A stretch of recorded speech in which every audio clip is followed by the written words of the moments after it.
바울과 실라는 억울하게 모함을 받아서 정당한 법적 절차도 없이 심한 매질을 당하고 착고에 채워진 채 지하 감옥에 갇혔습니다. 참으로 말도 안 되는 억울하고 불의한 고난이었습니다. 그럼에 불구하고 두 사람은 그날 한밤중에 원망하거나 불평하지 않고 감옥에 있는 모든 죄수들이 다 들을 수 있는 큰 목소리로 하나님께 기도하고 또 하나님을 찬송했습니다. 두 사람이 그렇게 기도하고 찬송하는데 갑자기 큰 지진이 일어나 옥토가 움직이면서 감방과 감옥의 문들이 열리고 그들 발에 채워져 있던 착고마저 저절로 벗겨졌습니다. 우리들의 상식으로 이야기한다라고 한다면 아마 그와 같은 상황에서 바울과 실라가 취할 수 있는 행동은 분명합니다. 그것은 감옥에서 나가라는 하나님의 뜻으로 받아들여서 활짝 열린 감옥문을 걸어서 그곳을 빠져나가는 것입니다. 그것도 가급적이면 빨리 뛰어서 나가는 것입니다. 그렇지만 두 사람은 결코 그렇게 하지 않았습니다. 바울과 실라는 감옥문이 열리고 착고가 벗겨졌음에도 불구하고 어두운 그 감방 안에 그대로 앉아 있었습니다. 그들이 그렇게 했던 것은 하나님께 자신들을 지하 감옥에 갇히게 하신 것에는 분명한 목적과 뜻이 있을 것이라고 믿었기 때문입니다. 바울과 실라는 자신들이 단지 감옥에 들어갔다가 나오는 그 기적을 보게 하기 위해서 그토록 심한 매질을 당하고 억울하게 투옥되도록 허락하지 않으셨다라고 생각했습니다.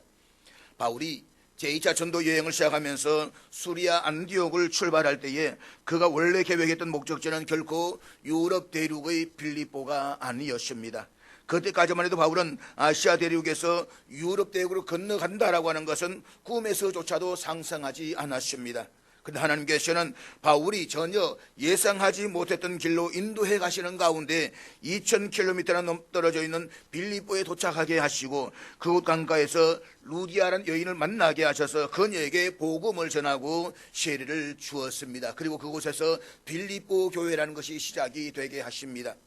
그리고 이제는 한밤중에 빌립보의 지하 감옥에 수감시키셨습니다. 매사에 하나님의 뜻을 구하고 그 뜻을 쫓는 삶을 살아왔던 것이 바울과 실라였습니다.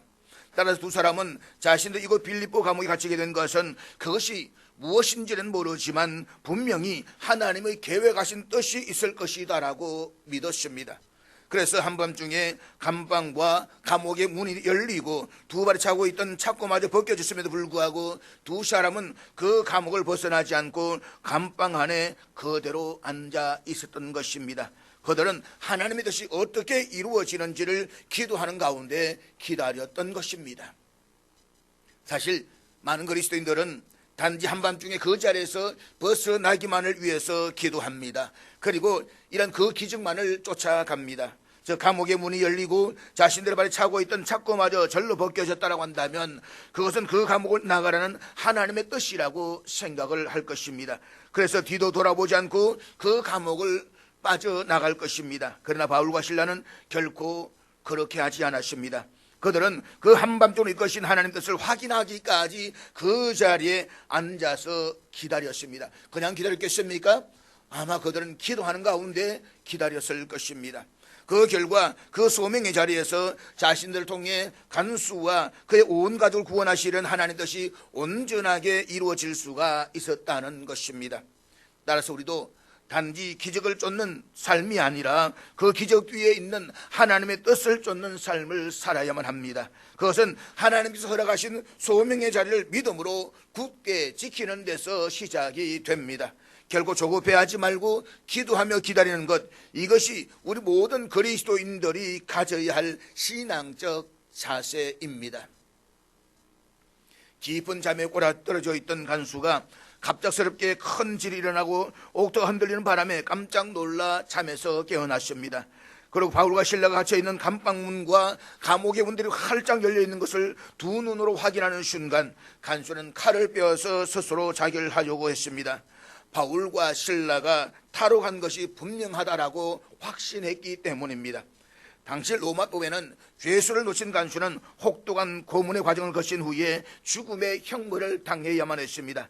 때문에 불명예스럽고 구차한 죽음보다는 스스로 자기를 하는 것이 낫다라고 생각한 그는 허리춤에서 칼을 뽑았습니다.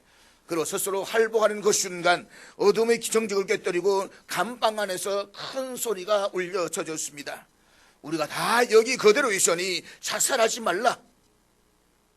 간수는 부하로부터 2개의 등불을 받아서 양손 하나씩 들고 바울과 실라가 있던 그 감방 안으로 급히 뛰어 들어갔습니다. 그리고는 실제로 그 감방 안에 그대로 앉아있는 바울과 실라를 확인합니다. 이것은 평생 직업적인 간수를 살아왔던 그의 상식과 판단과 경험으로는 도저히 이해할 수 없는 상상을 초월하는 상황이 아닐 수가 없는 것입니다. 얼마든지 감옥에서 빠져나갈 수 있는 충분한 상황이 주어졌음에도 불구하고 아무 일도 없었다는 듯이 감방 안에 그대로 앉아있는 바울과 실라의 어연한 모습에 간수는 그대로 압도당하고 말았습니다. 그래서 간수는 알 수 없는 힘에 사로잡혀서 무서움에 떨면서 자기도 모르게 곡불하시듯이 2 사람 앞에 무릎을 꿇고 엎드리고 말았습니다. 그리고 묻습니다. 내가 어떻게 하여야 구원을 받으리까? 상식으로 생각하면 지금 간수가 바울과 실라에게 무례하는 질문은 자신 당면 이 위기 상황을 어떻게 모면할 수 있는지, 아니면 자신이 간수로서 2 사람에게 행했을지도 모를 잘못에 대해서 용서를 구하는 일일 것입니다. 그렇지만 간수는 전혀 뜻밖의 질문을 합니다. 그것은 인생에 있어서 가장 중요한 문제인 구원에 대한 질문이었습니다.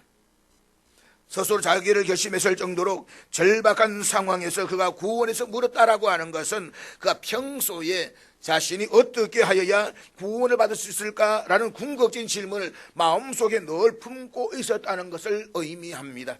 그렇지 않다면 그런 질문이 그와 같이 위급한 상황에서 갑자기 나올 수가 없는 것입니다.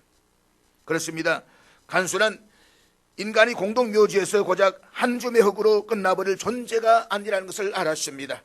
그런 육적인 삶 너머에 뭔가 영원한 삶이 있음을 어렴풋이 알았습니다. 그렇지만 그 영원한 삶에 이를 수 있는 구원의 길을 알지를 못했습니다. 그 질문을 제기해도 우상의 도시 빌립보에서 자신의 질문에 답해 줄 수 있는 사람은 아무도 없었습니다. 하지만 감옥에서 얼마든지 빠져나갈 수 있는 기회가 주어졌음에도 불구하고 감방 안에 그대로 앉아있는 바울과 실라의 모습에 압도당하면서 이런 분들이라고 한다면 자신이 지금 있던 이 궁극적인 질문에 대해서 답변해 줄 수 있을 것이라고 생각했습니다. 그래서 결과적으로 자기 생명 언인이 되어준 데 대해서 감사의 인사도 자신의 무례함에 대한 사과의 말도 아닌 내가 무엇을 해야만 구원을 받을 수가 있겠습니까? 라는 질문을 던졌던 것입니다. 그리고 바울은 마치 기다렸던 듯이 주 예수를 믿어라, 그리하면 너와 네 가족이 구원을 받으리라고 복음의 답을 줍니다. 그토록 간절하게 인생의 궁극적인 문제인 구원을 얻는 길에 대한 답을 얻은 간수는 한밤중에 자신의 가족들과 함께 세례를 받음으로써 그리스도 안에서 영원히 구원받은 하나님의 자녀가 되었습니다. 그리고 간수는 그의 온 가족과 함께 하나님을 믿게 된 것을 기뻐했다라고 했습니다. 우리는 여기서 간수와 그의 온 가족이 기뻐했다는 사실에 주목하셔야만 합니다. 본문에서 기뻐하다라는 헬라어는 가만히 앉아있지를 못하고 날뛰면서 기뻐할 정도로 몹시 기뻐하다라는 의미입니다. 너무 기뻐서 주체할 수가 없는 것입니다. 그리고 기뻐하다는 단어는 인간적인 기쁨이 아니라 하나님과의 관계에서 주어지는 기쁨을 표현할 때 사용되는 단어입니다. 그렇습니다. 참된 회심은 이처럼 기쁨을 경험하게 합니다. 이 기쁨은 세상이 주는 그런 기쁨이 아닙니다. 성령께서 그 심령 깊은 곳에서 부어주시는 기쁨인 것입니다. 몇 시간 전만 해도 간수는 스스로 자살하려고 했습니다. 그렇지만 이제는 그는 예수 그리스도 안에 있는 참되고 영원한 삶의 가치를 발견했기 때문에 크게 기뻐하고 있습니다. 기뻐하는 것이 우리를 구원하지는 않습니다. 그렇지만 우리가 예수 그리스도 안에서 구원을 받았다라고 한다면 마땅히 성령으로 말미암은 기쁨이 넘쳐나야 된다는 것입니다. 단테의 신곡에 보면 지옥이 나오는데 거기에 마귀들이 많이 있습니다. 지옥에 끌려간 마귀들이 불 속에서 고생하는데 마귀의 새끼 하나가 이럴 줄 알았으면 나도 예수를 믿을 걸 하면서 눈물을 흘립니다. 그러니까 마귀의 괴수 사탄이 야 이놈아 울지 말고 이를 가려라. 네가 눈물을 흘리면 하나님이 기뻐한다 라고 호령을 하는 것입니다. 이것이 지옥입니다. 지옥이 어디인지를 아십니까? 이를 가는 곳이 지옥입니다. 원을 품고 빠드득 이빨을 가는 곳이 지옥입니다. 미워하는 마음, 정오의 감옥에 갇힌 때가 거기가 바로 무서운 지옥인 것입니다. 그렇지만 천국은 예수 그리스도 안에서 기쁨이 충만한 곳입니다. 아골골짝 빈들을 지나갈지라도 성령 주시는 기쁨이 충만하다라고 한다면 그곳이 바로 천국인 것입니다. 사도행전을 읽어보면 예수 그를 믿은 그 사람과 그 가정은 한결같이 크게 기뻐했다라고 증언하고 있습니다. 이 기쁨은 금과 은을 얻는 기쁨이 아닙니다. 출산의 기쁨도 아닙니다. 권세를 얻는 기쁨도 아닙니다. 세속적인 기쁨도 아닙니다. 내가 주는 기쁨은 세상이 주는 것과 다르다라고 하신 예수님의 그 말씀대로 세상이 주는 것과는 차원이 다른 절대적인 기쁨인 것입니다. 그러므로 성령께서 부어진 이 샘솟듯하는 기쁨이 오늘 여러분의 심령과 가정에 넘쳐나시기를 주의 이름으로 축복합니다. 그런데 우리가 본문에서 생각하게 되는 것은 이 간수가 평소에 품고 있었던 생각입니다. 만약에 이 간수가 평소에 내가 어떻게 해야 구원을 받을 수 있을까라는 이 궁극적인 질문을 마음속에 품고 사는 사람이 아니었다라고 한다면 간수는 감방 안에 그대로 앉아있던 바울과 실라와 구원과는 전혀 무관한 대화를 나누다가 헤어지고 말았을 것입니다. 그랬더라면 결국 자기에게 주어진 구원의 기회를 스스로 박차고 말았을 것입니다. 우리가 이와 같은 사실에서 깨닫게 되는 또 다른 중요한 교훈이 있습니다. 그것은 우리도 이 간수처럼 영원히 썩지 않는 구원을 향한 질문을 끊임없이 품고 살아야 한다는 것입니다. 사람은 단지 떡으로만 사는 존재가 아닙니다. 물론 사람의 생존에는 떡이 필요합니다. 그렇지만 사람은 떡을 넘어선 존재인 것입니다. 하나님의 형상으로 지음을 받은 사람이 그렇지 못한 개나 소와 같은 동물들과는 결정적인 차이는 신령하고 거룩한 세계를 느끼느냐 느끼지 못하느냐에 달려져 있습니다. 다시 말해서 사람은 눈에 보이는 땅의 것만으로 만족할 수가 없습니다. 그보다 더 높은 하늘의 신령한 세계, 영원의 썩음을 당하지 않는 구원을 추구하는 것이 바로 사람인 것입니다. 간수에게는 바로 이 구원에 대한 갈망이 있었습니다. 그는 단지 세상에서 잘 먹고 잘 사는 것만이 인간이 존재하는 이유가 아니라고 생각을 했습니다. 그는 육신을 넘어 영원한 세계가 있다는 것을 알았습니다. 그리고 어떻게 하면 그 영원한 세계로 구원을 받을 수 있을 것인에 대해서 끊임없이 생각하고 또 생각했습니다. 그리고 하나님께서는 그의 구원을 향한 그 마음을 아시고 2000km 떨어져 있던 이 바울을 보내셔서 그 질문에서 친히 답변해 주셨다는 것입니다. 그러므로 사랑하는 여러분, 우리 단지 눈에 보이는 세상 것에 집착하면서 사는 존재가 아니라 영원한 하늘의 신령한 세계, 하나님께서 그의 백성들을 위해서 친히 예비해 주신 천국을 사모하며 순간순간을 살아가시기를 바랍니다. 나아가 우리의 마음에 어떻게 하면 구원을 받는 자로서 하나님을 기쁘시게 하며 살아갈 것인가를 생각하면서 살아가는 저와 될 수 있기를 주의 이름으로 축복합니다. 그리할 때에 우리가 혼탁한 세상을 거슬러 세상을 새롭게 변화시키는 참된 그리스도인들로서의 삶을 살아갈 수가 있을 것입니다. 오늘의 본문은 나리세메라는 말로 시작이 되고 있습니다. 날이 밝았다는 것입니다. 우리 날이 밝기 전에, 그러니까 전날 한밤중에 빌립보 감옥에서 무슨 일이 일어났었는지를 잘 알고 있습니다. 특별히 간수는 바울과 실라를 자기 집으로 데리고 가서 두 사람이 맞은 상처를 씻어주고 마실 것과 먹을 것을 극진히 대접했습니다. 그리고 간수와 그의 온 가족이 하나님을 믿게 된 것으로 인해서 크게 기뻐했습니다. 하나님께서는 유럽 대륙에 있는 빌립보 감옥의 간수를 구원하시기 위해서 아시아 대륙인 수리아 안디옥에 있는 바울을 상상할 수 없는 방법으로 사용하셨습니다. 얼마나 감격적이고 은혜스러운 구원의 드라마입니까? 이제 날이 곧 밝으려고 합니다. 그러면 한밤중에 은혜로운 구원의 드라마가 어떻게 끝이 나야만 하겠습니까? 한번 여러분들이 드라마를 한번 써보십시오. 자, 이제 어떻게 우리 해야만 이 아름다운 드라마가 더 아름답게 끝날 수가 있겠습니까? 간수와 그의 가족들을 구원하시는 하나님의 섭리를 다 이룬 바울과 실라가 작별을 아쉬워하는 간수와 그의 가족들 한 사람 한 사람과 일일이 포옹을 한 뒤에 그들의 빌립보 숙소인 루디아 집으로 들어가야만 마땅하지 않겠습니까? 그렇게 되어야 한밤중에 은혜로운 구원의 드라마가 은혜 속에서 마무리되는 셈이 아니겠습니까? 그렇지만 본문의 정언은 우리의 기대와는 전혀 다른 방향으로 전개되고 있습니다. 본문 35절 말씀 우리 같이 보도록 하겠습니다. 날이 새매 상관들이 부하를 보내어 이 사람들을 놓으라 하니, 날이 밝자 그 전날 바울과 실라를 투옥시키던 빌립보의 행정관들이 부하를 감옥에 보내어서 두 사람을 풀어주라고 명령을 내렸습니다. 본문은 행정관들이 어떤 이유로 바울과 실라를 석방시키라고 명령했는지 언급하고 있지 않기 때문에 정확한 이유를 알 수는 없습니다. 어쩌면 행정관들은 전날에 했던 그 사례들을 다시 들여다보고는 그와 같은 관례 사례가 전혀 없었다는 것을 아마 깨달았을 것입니다. 그들은 바울과 실라가 여종으로부터 귀신을 쫓아낸 것에 화가 나서 주인들이 혐의를 조작했다라고 생각했을 것입니다. 그것도 아니면 전날에 바울과 실라에게 체한 이 태형이나 투옥만으로도 처벌이 충분하다라고 생각했을 것입니다. 그런데 그때 바울과 실라는 이미 감옥을 빠져나가서 그들이 갇혀있던 그 감방은 텅 비어있지 않겠습니까? 본문 36절 말씀 같이 보도록 하겠습니다.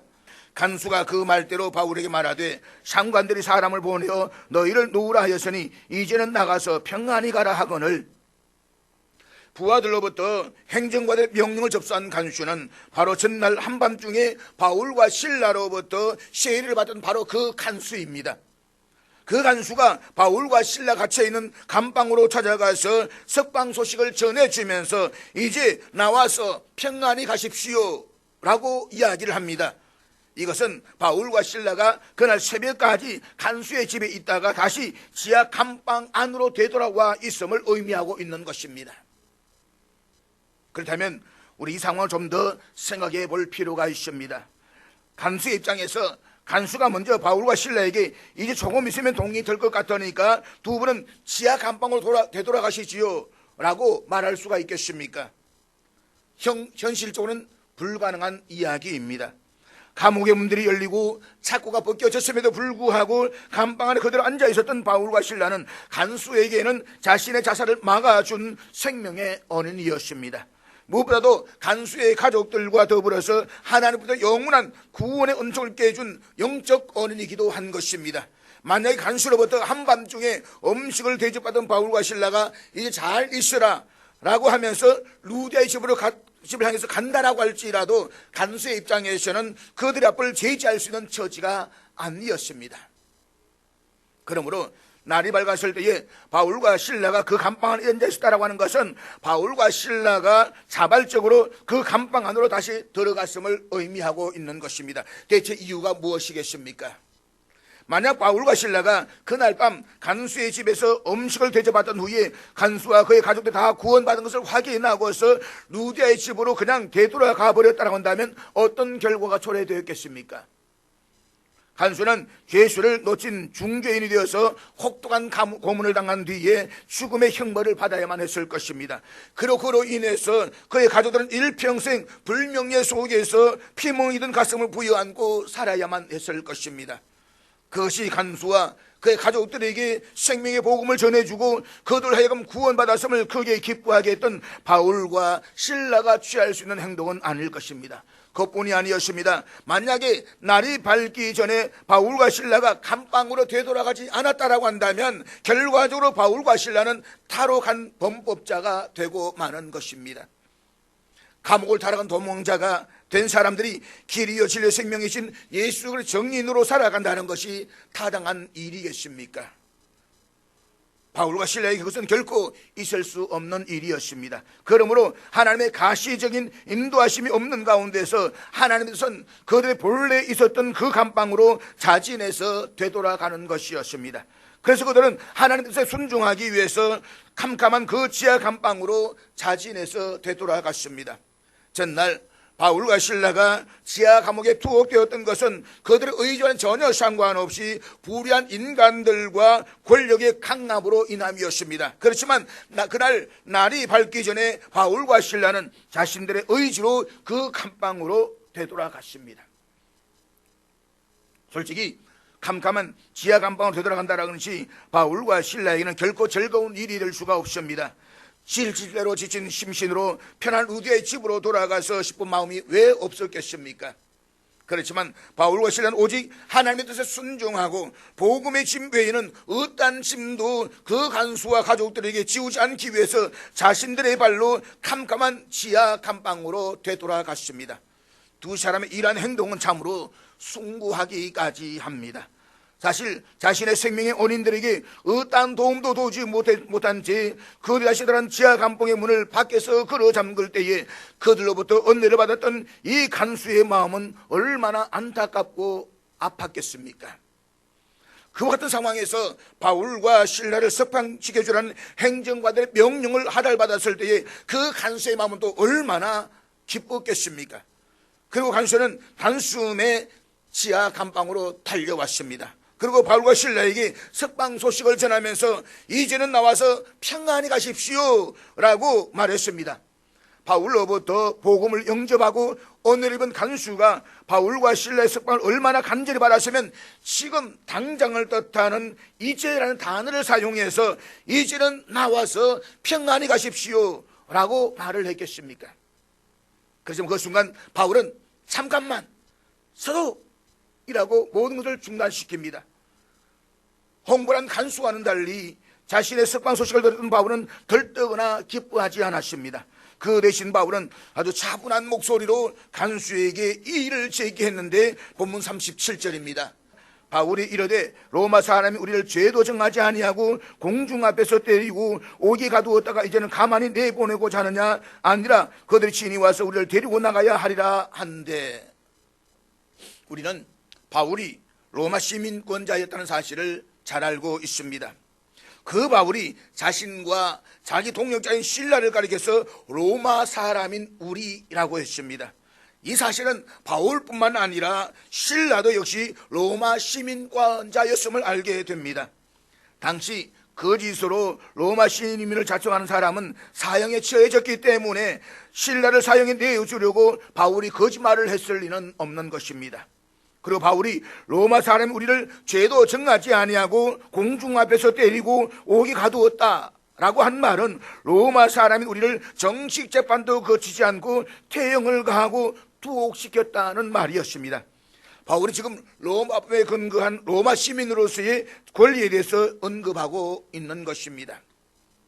로마의 공화정 시대인 기원전 509년에 제정된 이 로마법에 의하면 로마 시민은 본인의 동의하에서만 지방 법률에서 재판을 받았고 곤란한 문제일 경우에는 황제의 직접 재판을 받기 위해서 호소할 수도 있었습니다. 그리고 각 행정구역의 로마 총독도 명백한 죄의 규명이나 재판을 거치지 않고 투옥시킬 수가 없었습니다.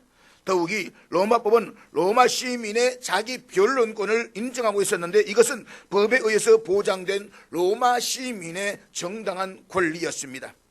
정당한 재판의 과정을 거치지 않고 로마 시민을 때리거나 투옥시키는 것은 실정법을 어긴 명백한 범죄 행위가 되었습니다. 그래서 로마 시민은 나는 로마 시민이다 라고만 말하면 처벌에서 면제될 수가 있었다라고 하는 것입니다. 그만큼 로마 시민의 이 시민권이 대단했다라고 말할 수 있습니다.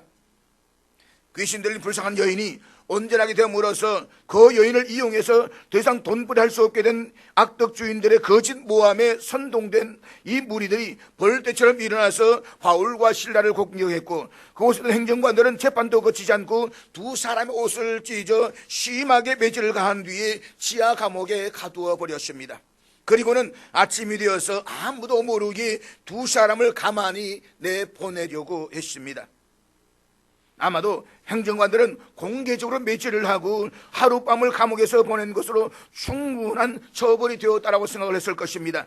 그것이 아니라면 자신들이 바울과 실라에 가했던 그 형벌이 좀 지나쳤다라고 생각했을 것입니다. 그래서 그들은 바울과 실라를 가만히 풀어줌으로써 아무 일도 없었던 것처럼 그들이 조용히 떠나주기를 바랐을 것입니다.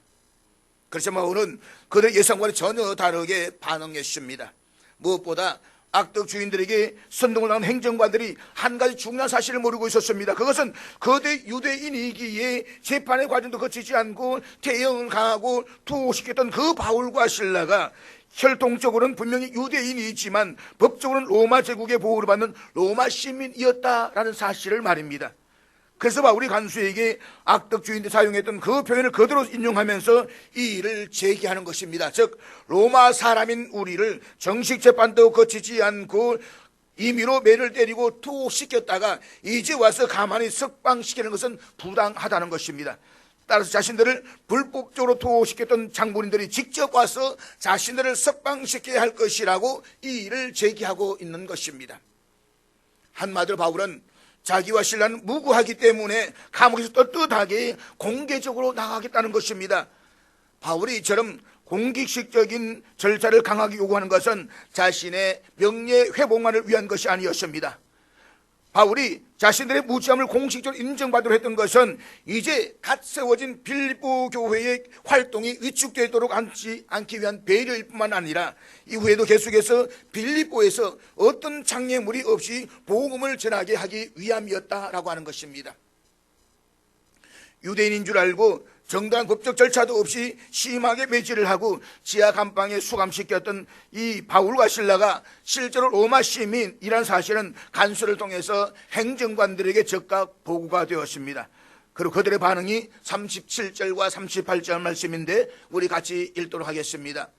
부하들이 이 말을 상관들에게 보고하니 그들이 로마 사람이라는 말을 듣고 두려워하여 와서 권하여 데리고 나가 그 성에서 떠나기를 청하니, 행정관들은 유대인인 줄만 알았던 바울과 실라가 법적으로 로마 시민이라는 보고를 받자마자 두려움에 사로잡혔습니다. 본문에서 두려워하다라는 이 헬라어는 감당하기 어려울 정도로 강하게 음습해오는 두려운 감정을 가리킵니다. 당시 행정관들은 바울과 실라가 로마 시민이라는 말을 듣고 두려움에 휩싸일 수밖에 없었습니다. 그 이유인즉 적법한 절차를 거치지 않고 로마 시민을 때리고 옥에 가둔 행위는 로마법을 위반한 범법 행위일 뿐만 아니라 이것은 더 나아가서 로마 제국에 대한 모독 행위이기 때문에 탄핵까지도 받을 수 있는 중대한 사항이었다는 것입니다. 따라서 상부에서 떨어질 문책과 그로 인해서 가해질 형벌을 생각했을 때 그들은 한마디로 아연 실색하지 않을 수가 없었다는 것입니다. 그래서 그들은 지체 없이 바울과 실라가 갇혀있는 지하 감방으로 급하게 찾아왔습니다. 특별히 39절에서 와서 권하여 데리고 나가 떠나기를 청하니, 이런 동사형 5개의 단어가 나오고 있습니다. 이 가운데서 떠나기를 이라는 단어 외에는 모두 3인칭 복수형 주어로서 그 주체는 행정관들입니다.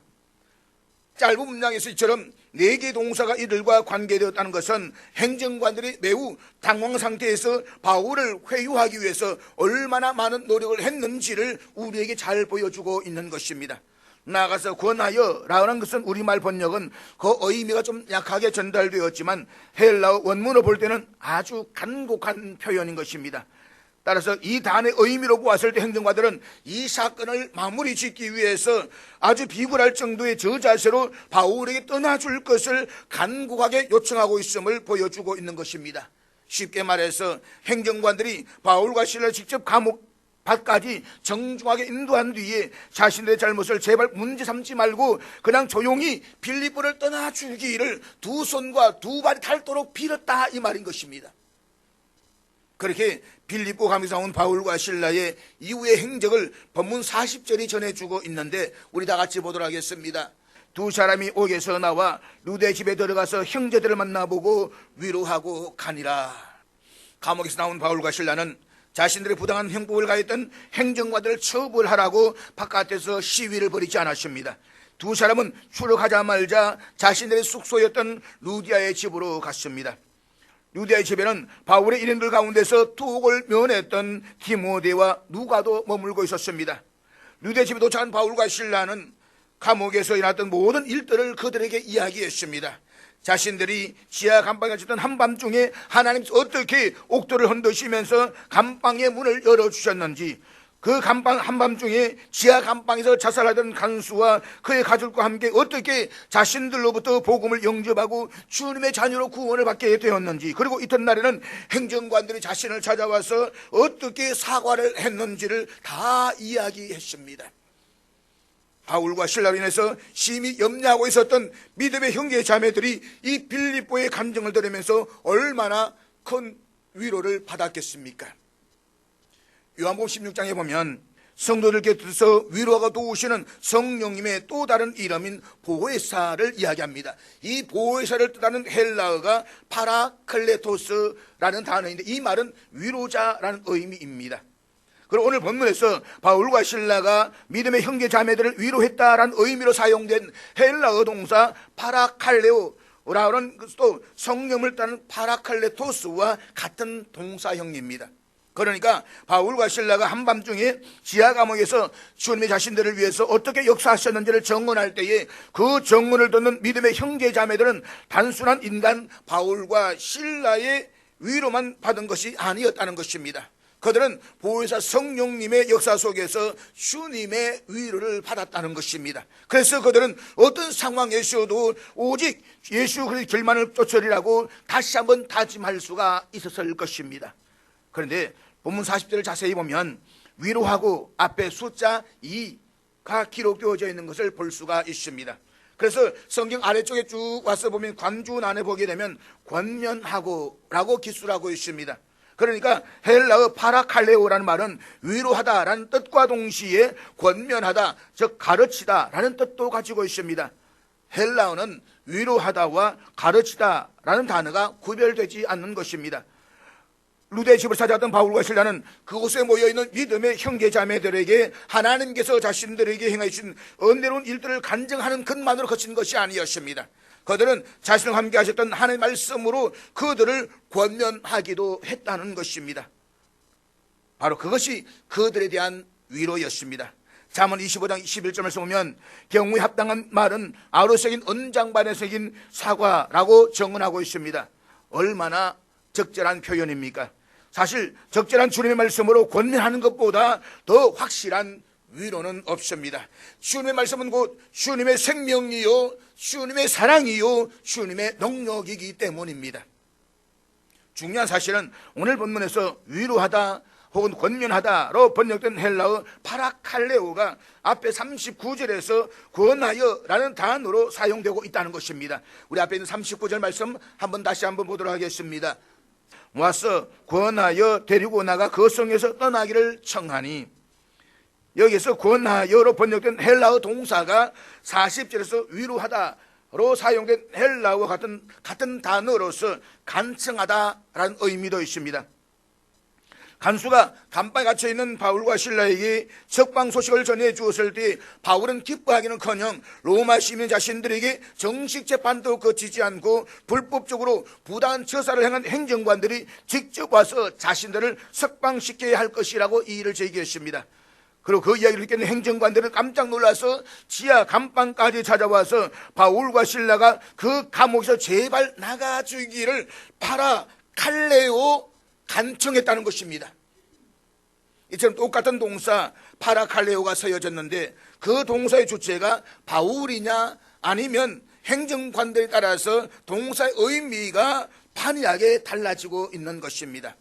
그렇다면 오늘 우리의 경우는 어떻습니까? 우리가 누군가의 곁으로 다정하게 다가간다면 바울처럼 고난당한 사람임을 알아서 그를 주님의 말씀으로 위로하고 권면하고 또 격려하기 위함인 것입니까? 아니면 행정관들처럼 자신의 잘못을 적당하게 은폐하고 자신의 유익을 위해서 일시적으로 사람을 이용하기 위함인 것입니까? 만약 우리가 행정관들처럼 산다면 하나님께서 우리를 통해서 역사하실 리가 만무할 것입니다. 우리가 정정 보혜사 성령을 쫓는 그리스도인들이라고 한다면 우리 누군가의 곁에서 주님의 말씀으로 사람들을 위로하고 권면하고 격려하는 그리스도인들이 되어야만 합니다. 바로 그것이 내 자신이 주님의 위로와 격려 속에서 살아가는 첩경이 될 것입니다. 따라서 사람의 곁에 다가가서 주님의 말씀으로 위로하고 격려하는 삶을 살아서 하나님의 영원한 격려와 위로 속에서 매일 새 힘을 얻으며 살아가는 저와 여러분 될 수 있기를 주의 이름으로 축복합니다.